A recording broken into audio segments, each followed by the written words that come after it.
শিল্পীর তুলি তুমকে দাঁড়ায় দেখিতে তোমার বর্ণনা,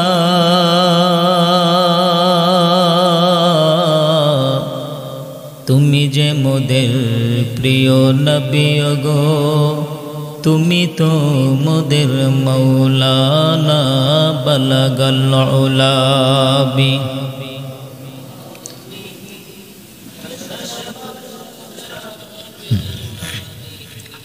حسنت جميع خصاله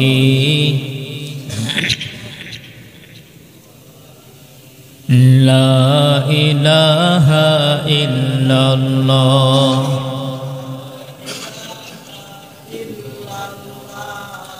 لا إله إلا الله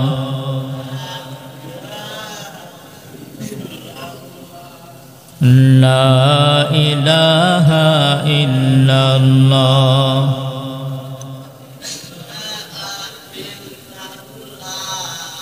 لا إله إلا الله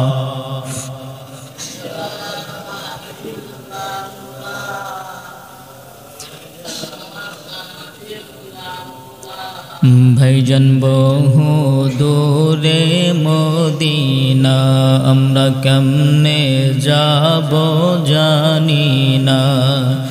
বহু দূরে মদিনা, আমরা কেমনে যাব জানি না।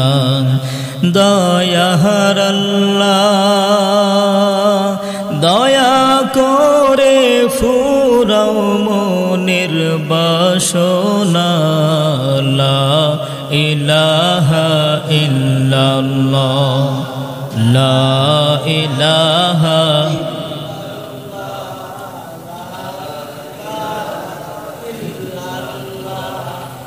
লা ইলাহা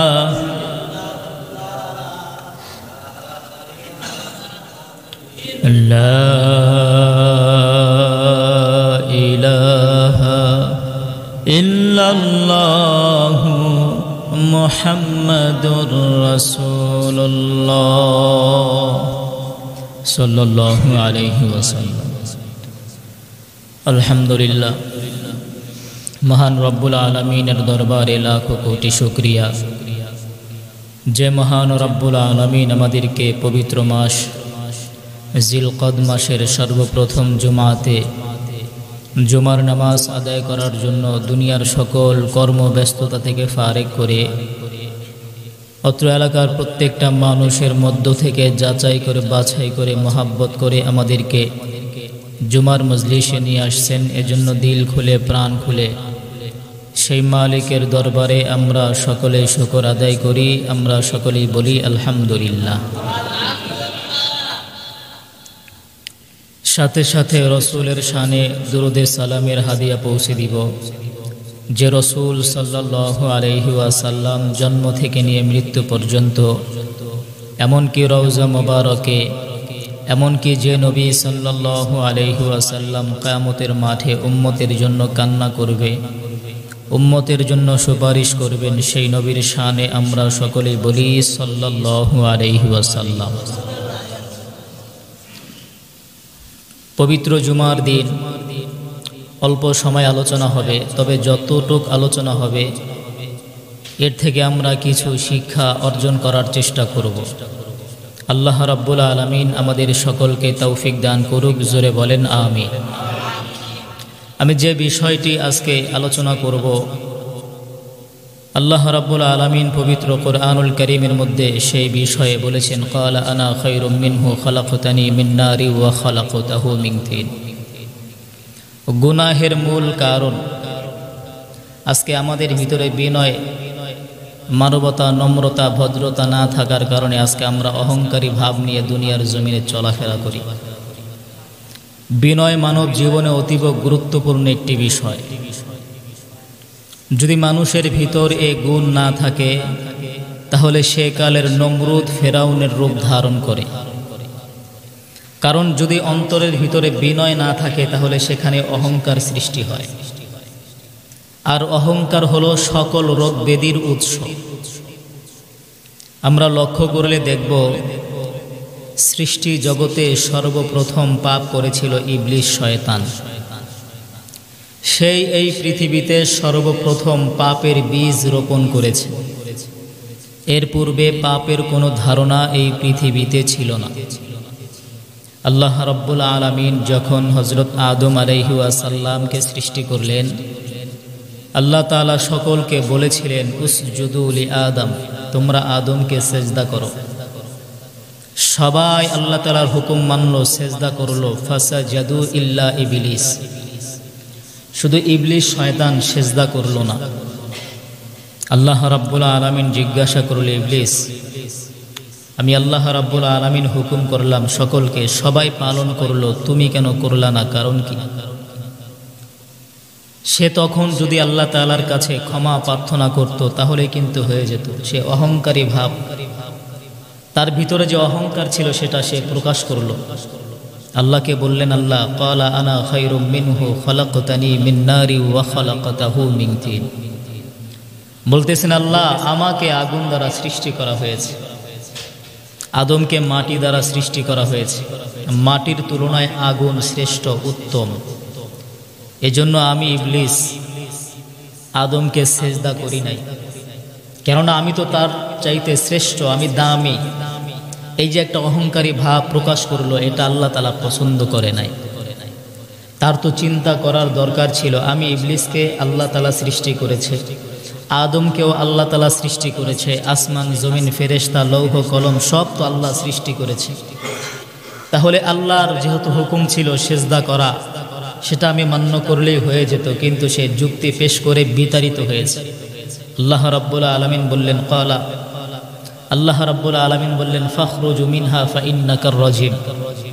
তাকে বের করে দিলেন, বিতাড়িত করে দিলেন, পথভ্রষ্ট করে দিলেন, কিয়ামত পর্যন্ত অভিশপ্ত করে দিলেন। তাহলে সার কথা হলো, মূল কথা হলো, পাপের মূল উৎসই হলো অহংকার। অহংকারের কারণে ভিতরে হিংসা হয়, অহংকারের কারণে রাগের সৃষ্টি হয়, অহংকারের কারণে মানুষ মানুষকে কষ্ট দেয়, অহংকারের কারণে মানুষ মানুষের দোষ চর্চা করে। যতক্ষণ না পর্যন্ত মানুষের অন্তরে বিনয় না আসবে, ততক্ষণ পর্যন্ত অন্তর থেকে অনিষ্ঠতা দূর হবে না, অন্তরের খারাপি থেকে সে বাঁচতে পারবে না। এজন্য বিনয় মানুষের জীবনে অত্যন্ত গুরুত্বপূর্ণ একটি বিষয়। বিনয় এর আরবি শব্দ হলো তাওয়াজু। এর অর্থ হলো নিজেকে অন্যের তুলনায় তুচ্ছ মনে করা, নগণ্য মনে করা, নিজেকে ছোট মনে করা। মুখে মুখে ছোট বলার নাম কিন্তু বিনয় নয়, যে আমি মুখে মুখে নিজেকে ছোট বললাম, আমি ছোট মানুষ। এ মুখে মুখে বলার দ্বারা বিনয় হয় না। আজকে সমাজে অনেক মানুষ দেখা যায় যে মুখে মুখে ছোট দাবি করে, যে আমি ছোট মানুষ, অমুক কাজ করেছি, আমি ছোট মানুষ, রাস্তাঘাট তৈরি করেছি, আমি ছোট মানুষ, স্কুল মসজিদ মাদ্রাসা বিভিন্ন জিনিস আমার দ্বারা আমি তৈরি করেছি। এই যে মানুষের কাছে তার বরত্বগুলো প্রকাশ করছে আর বলছে আমি ছোট মানুষ। এর দ্বারা বিনয় প্রকাশিত হচ্ছে না, বরঞ্চ অহংকার প্রকাশিত হচ্ছে। বিনয় তো হবে সেটা যেটা মনে মনে মালিক আল্লাহকে বলতে হবে, আল্লাহ এই যে রাস্তাঘাট তৈরি করেছি, মসজিদ মাদ্রাসা বিভিন্ন প্রতিষ্ঠান আমি তৈরি করেছি আল্লাহ একমাত্র তোমার জন্য। আল্লাহ এটা তোমার অনুগ্রহ, তোমার দয়া, এটা তোমারই ক্রেডিট, এটা আমার কিছুই নয়। আমার কোনো যোগ্যতা নাই, আমার কোনো ক্ষমতা নাই। আল্লাহ সকল ক্ষমতা তো তোমার, তবে তুমি আমাকে ওসিলা বানিয়েছো। এর নাম হলো বিনয়। এজন্য বিনয়ের গুণ অর্জন করতে হবে। হাকিমুল উম্মত আশরাফ আলী থানবী রহমতুল্লাহি আলাইহি তিনি বলেন, আমি অনেক বুজুর্গদের সাক্ষাৎ লাভ করেছি, তাদের সাথে আমি কথাও বলেছি। বুজুর্গরা বলতেন যে আমি বর্তমানের বিচারে একজন মুসলমানের চাইতেও নিকৃষ্ট, তুচ্ছ, নগণ্য। আর সম্ভাবনার বিচারে একজন কাফেরের চাইতেও তুচ্ছ, নগণ্য। তো জিজ্ঞাসা করা হইল, এ কথা কেন বলে?